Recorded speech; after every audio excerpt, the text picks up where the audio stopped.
con esos muchachos esa noche. Sí. Y estaban escuchando la música de Wagner, El Crepúsculo de los Dioses. Estaban escuchando a Gustav Holst, la suite de los planetas, particularmente Marte, el portador de la guerra. Y estaban viendo películas de terror al mismo tiempo. Claro. Y vos sabés que así se genera el heavy metal esa noche, según dice la leyenda. Pero vos decís, ¿qué tienen que ver El Crepúsculo de los Dioses de Wagner, la suite Los Planetas de Holst, que es música clásica, y las películas de terror con el metal? ¿No? Vos sabés que hay una cuestión técnica, vos probablemente la puedas conocer y los músicos de metal lo conozcan mucho más que yo.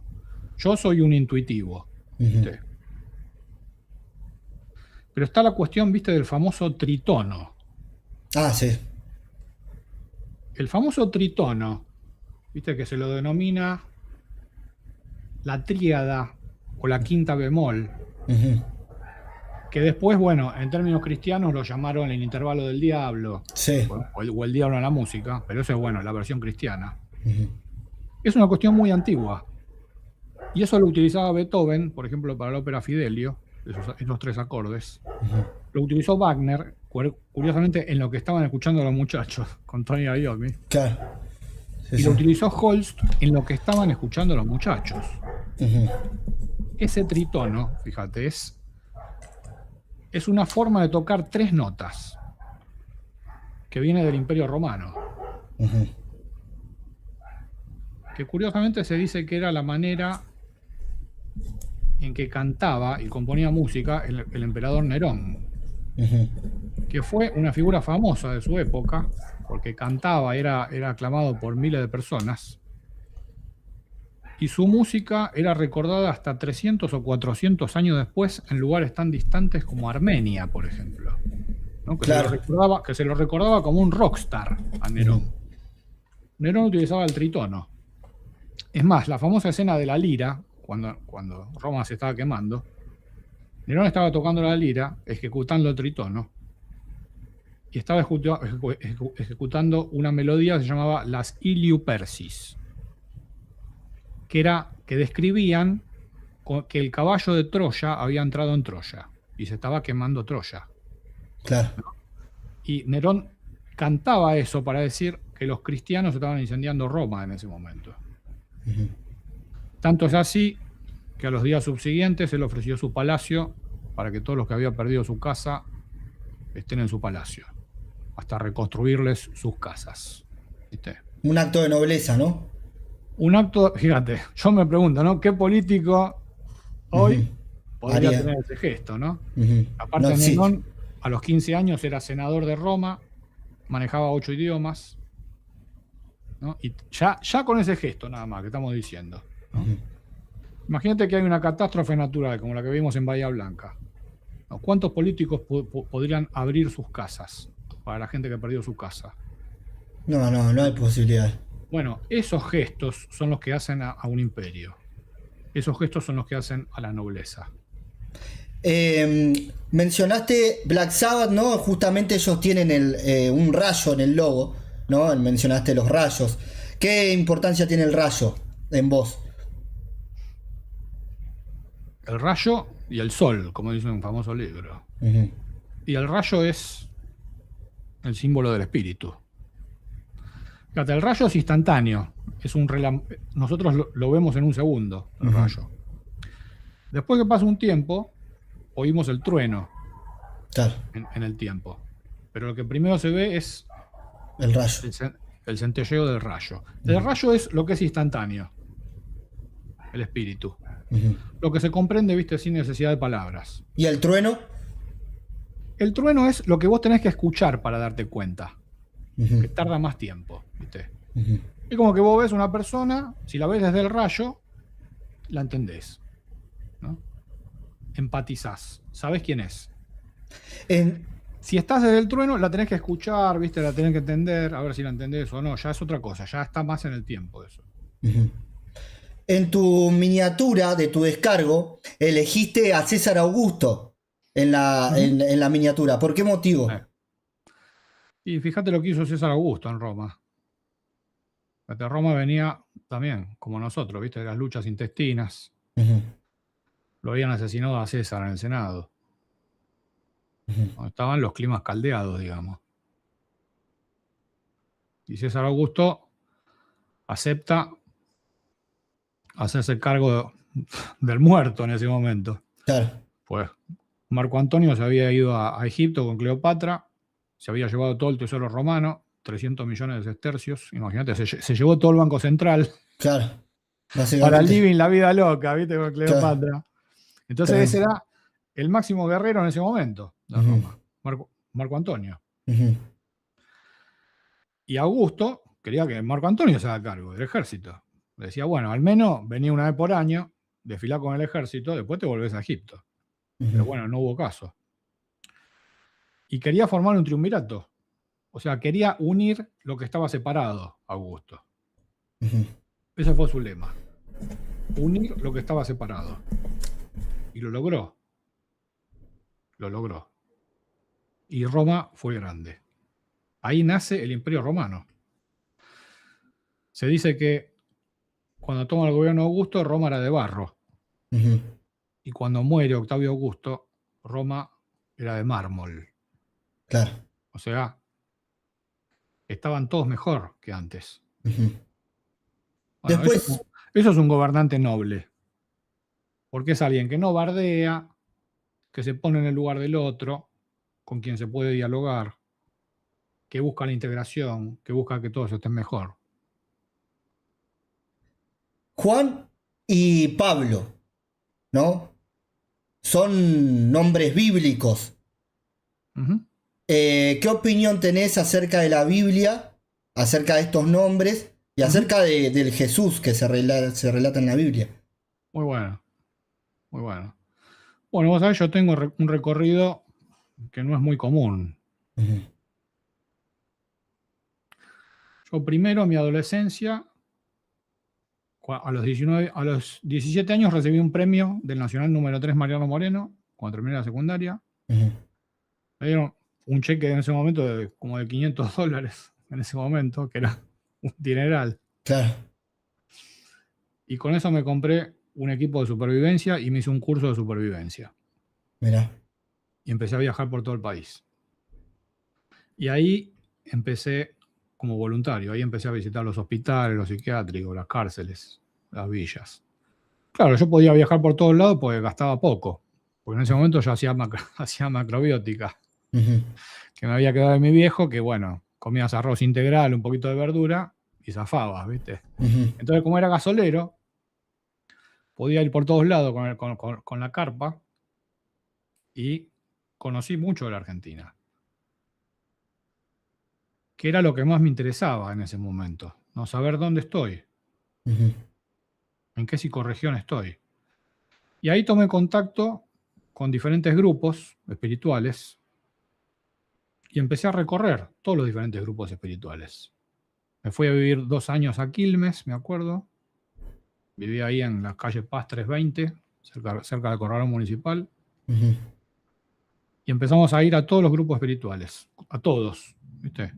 Claro, A los espiritistas de Allan Kardec, a la Escuela Científica Basilio, a los Rosacruces, al cristianismo esotérico, a la Fundación Lucis, Alumbanda.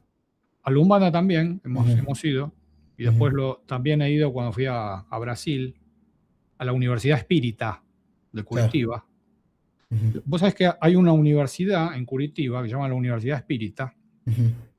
que ahí se enseñan todas las disciplinas espirituales Mirá, y conviven todos en en buenos términos, armonía, en armonía. en armonía, exactamente. Qué loco. Entonces, yo me identifico con eso. Ujú. O sea, yo tengo una concepción integrista, Por e- identitaria pero integrista, en el Ujú. cual es vivir y dejar vivir. Por eso se te quiere quizás poner en jaque por haber transitado Y sí, varias filosofías espirituales. imagínate que vos entras en una línea. Cada vez que Ujú, vos entras en una línea espiritual, ujú. te quieren meter el dogma, ¿no? Claro, Entonces, no, yo entro en una línea espiritual para quedarme con el espíritu, no con el dogma. claro. Entonces vos, cuando te quedás con el espíritu y no aceptás, ¿viste? lo que te queda en baja línea, rápidamente pasás a ser un hereje, ¿no? Pasás a formar parte del departamento de herejes, ¿no? Claro. Te pone la marca de Caín. Claro. Y te transforman en un hereje. O sea, retrocedemos muchos años, claro, retrocederíamos muchos años en el tiempo. Pero eso para mí fue una disciplina, o sea, meterme en muchísimas líneas, entrar, viste, con la ortodoxia de la línea, leer los libros, ver qué es lo mejor de esa línea, ver qué es lo mejor para mí en esa línea. Y después quedarme con lo mejor y partir. Pero bueno, cuando partís, o sea, cuando entras, viste, la entrada es gratis y la salida vemos, viste, como claro, sí. Yo puedo llevarlo a términos musicales, ¿no? Donde si sos metalero no podés escuchar un reggae, por ejemplo. O no podés escuchar. Claro, porque si no automáticamente sí, pero a ver, yo, por ejemplo, colecciono música desde mi adolescencia. De todo tipo de música. ¿Pero por qué fui juntando la música? A mí me gusta la música, escucharla y sentir. Entonces, lo que yo siento con diferentes temas de música son de muchos géneros. Claro. Pero lo importante no es la línea de música, sino lo que me hace sentir la música. Entonces, yo fui coleccionando eso. Imagínate, lo puse todo en un iPod, que para mí es lo mejor que hizo Apple, lejos. Y al día de hoy lo paso en shuffle, los temas. Claro. Nunca sé lo que va a salir. Mirá. Entonces salen temas de metal, salen temas clásicos, salen temas industriales, salen temas de pop, ¿no? Entonces sale una variedad de géneros, pero que todo lo que yo elegí de esos temas tienen que ver con mi sentimiento y con diferentes momentos de mi vida. A mí me gusta escuchar música así.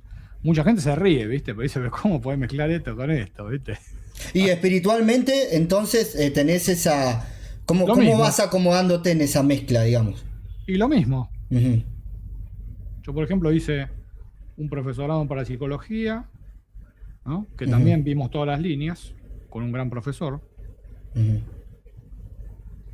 Y después fui recorriendo todas las líneas espirituales. Y en determinado momento, me acuerdo que estaba estudiando budismo tibetano. Estaba la posibilidad de irme unos 3 años de retiro. Pero yo dije, no, acá hay algo que no va. Y me di cuenta que nosotros somos occidentales, ¿viste? Claro. Y nosotros tenemos nuestros dioses. Y hay que conocer eso.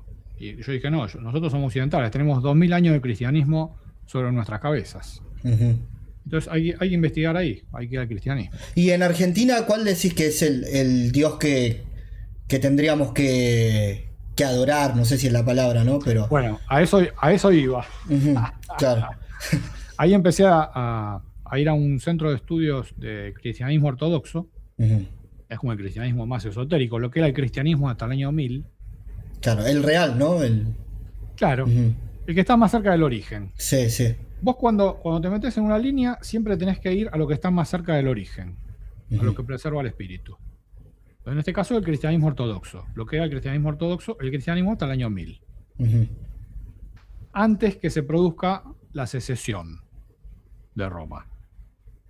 Hasta ese momento se hacían los concilios, lo supervisaba el emperador de Roma, y bueno, se incorporaban algunas cosas, se dejaban afuera otras, pero ahí estaba lo más interesante del cristianismo. Y a mí me interesaba eso. Y después, bueno, me ordenaron diácono y exorcista ahí en el cristianismo ortodoxo, en una iglesia en Villa Allende, en Córdoba. Y luego tuvimos la ordenación sacerdotal acá en la iglesia danesa, acá en San Telmo creo que queda, que tiene la particularidad de que es un drácar. ¿Viste los barcos vikingos? Sí. Tiene un barco vikingo arriba. O sea que es una mezcla muy interesante entre cristianismo y paganismo. A mí me interesaba ese cristianismo, que es lo que define Mircea Eliade como, dice que el cristianismo oscila. Por un lado, entre judaísmo y helenismo. O sea, está la parte judaica del cristianismo y está la parte helénica, que es la parte griega. Totalmente. que es lo que reivindicaba Nietzsche, ¿viste? Cuando Nietzsche hablaba de Dioniso, el dios que está muerto y resucitado en una cruz, ese es el cristianismo helénico. Entonces, a mí me interesaba más ese cristianismo helénico. ¿Por qué? ¿Por qué motivo? Y porque nosotros somos occidentales, básicamente. No porque difieras con alguna de esas de las sino cosas. Que simplemente que mi sangre no resuena con las otras particularidades. O sea, mi sangre es lo mismo que la cábala. Yo estudié cábala toda la vida. Mi sangre no va a resonar con eso. ¿Y crees que todavía estamos en una sociedad donde por ahí las personas que estudian esas diferentes doctrinas o cosas espirituales son mal vistas? ¿Que todavía la sociedad no está preparada para poder aceptar una persona con tanto conocimiento esotérico? Y mira, me parece que a esta altura, si no lo hacemos ahora, ¿no? ¿Cuándo claro, lo vamos a hacer? ¿No? Claro, sí. ¿Te costó a vos poder encarar? Hay una frase de cabecera para mí, que es: quien vive su religión comprende la de los demás. Quien vive realmente su religión comprende la de los demás. Por ejemplo, vos te cruzás una persona cristiana y podés ser tolerante sin intentar cambiarla ni nada de eso. Por supuesto. Es más, yo te acabo de decir, estuve en el cristianismo ortodoxo. Claro. Fui monje ortodoxo, ordenado carismáticamente como starets, que es una ordenación carismática. Yo estuve ahí hasta el 2010. Después me salí de la iglesia, pues fue una experiencia. Devolví todos los títulos, pero la ordenación que yo tengo como starets es una ordenación espiritual. Es como una marca, ¿no? Claro. Es una marca espiritual. Acá no pasa por títulos. No pasa por chapear, sino es un reconocimiento espiritual. Entonces eso, nobleza obliga. Eso también es lo que me lleva también siempre a tener una postura noble en todos los temas. ¿Te dijeron tus padres por qué te nombraron así? ¿Juan Pablo? Sí. Me dijeron que Juan, fíjate, en el cristianismo, Juan corresponde a Juan el Evangelista, que corresponde a la primera iniciación en el cristianismo. Pablo corresponde a la segunda iniciación. Mirá. Fíjate, Pablo era un iniciado de segundo grado dentro del cristianismo, por eso lo pudo difundir. Por eso podía hablar con cualquiera, ¿no? Y venderle el cristianismo. Fue una especie de mago, Pablo de Tarso. Y Juan era, claro, y Juan... Esa característica. Entonces, fíjate, Juan, por Juan el Evangelista, la primera iniciación, la revelación. Apocalipsis. Fíjate, Apocalipsis no quiere decir la destrucción. Quiere decir la revelación. El don de revelar.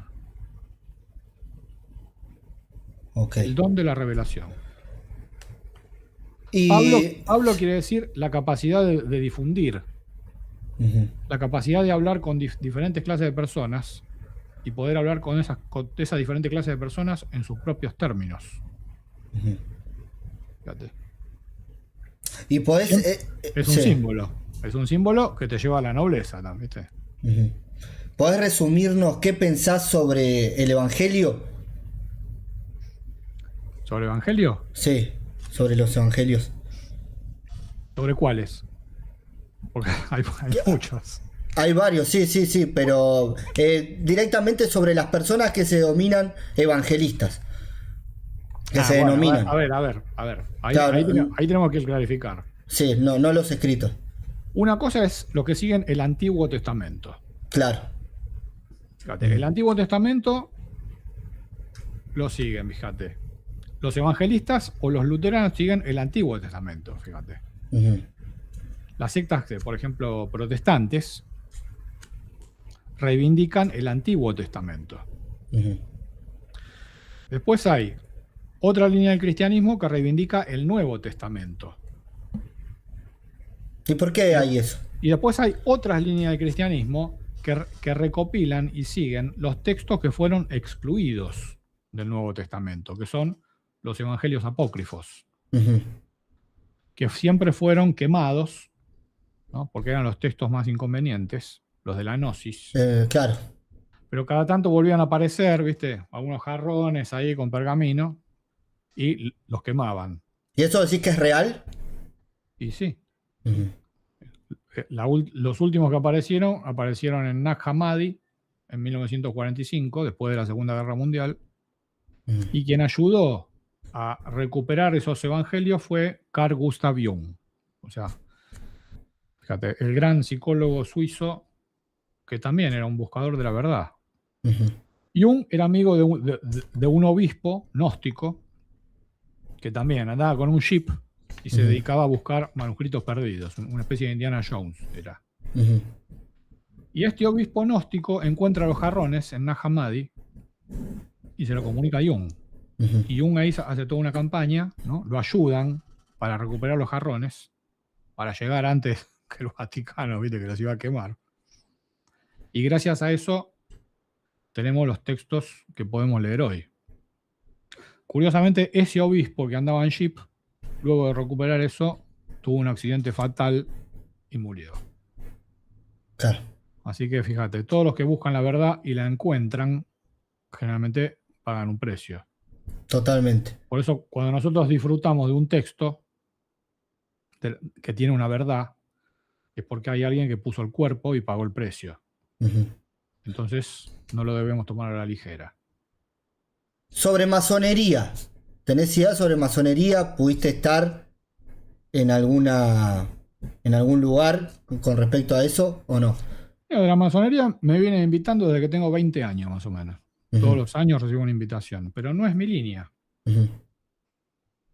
No es mi línea. ¿Qué es lo que no coincide con vos o con tu persona? Es mi línea, no resuena con la memoria de mi sangre. Uh-huh. Como si resonó en este caso el cristianismo ortodoxo, para Uh-huh. recuperar lo que había que recuperar del cristianismo ortodoxo, que es el mito del Cristos helénico, Uh-huh. de Dioniso. ¿Se pueden crear religiones nuevas?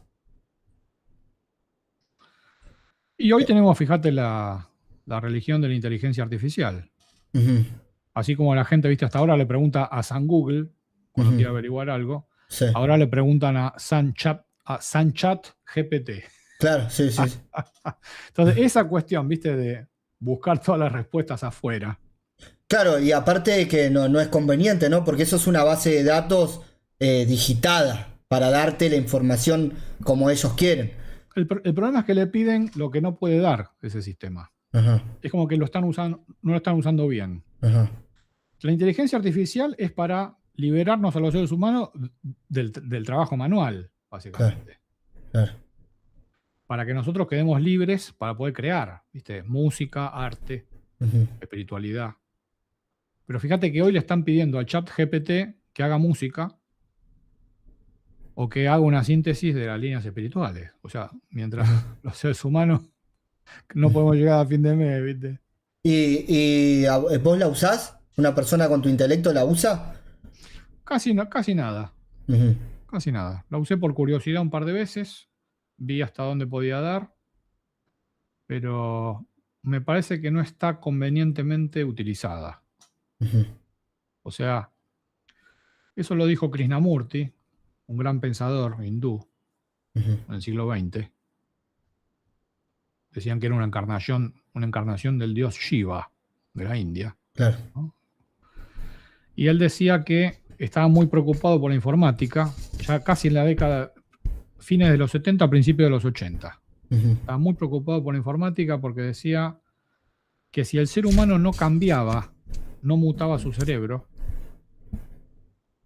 y le delegaba a la informática y a las máquinas todas las cuestiones mecánicas y repetitivas, si el cerebro humano no mutaba, iba a degenerar hacia abajo. Totalmente. Que es lo que estamos viendo en esta época, fíjate. Uh-huh. Fíjate que hoy que deberíamos vivir en un mundo que son como los supersónicos, que veíamos cuando era chico, ¿no? Sí. Con autos voladores, es todo lo contrario.